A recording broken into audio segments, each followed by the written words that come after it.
নবীজি বলেছেন, কেউ যদি ভাঙ্গা অন্তর জোড়া লাগায় তাকে বিনা হিসাবে জান্নাতে দেবে। তাহলে কেউ যদি জোড়া অন্তর ভেঙে দেয় সে তো বিনা হিসাবে জাহান্নামে যাবে। সেজন্য আমি ভাবছি আমি কখনো আমার নিজের অজান্তে কারো মন ভাঙলাম কিনা, এই ভয়টা আমি পাচ্ছি।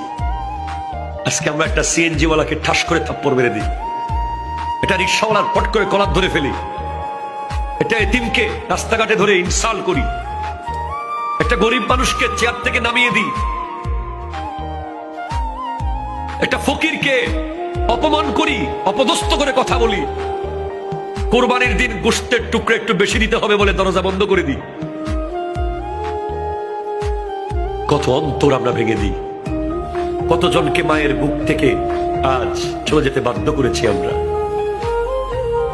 কতজন শখের ব্যবসা প্রতিষ্ঠান ধ্বংস হয়ে গেছে।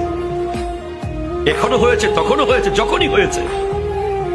যেখানেই যার অন্তর ভেঙেছেন, অন্তর ভাঙা এটা অনেক কঠিন একটা ভয়ঙ্কর গুনাহের কাজ।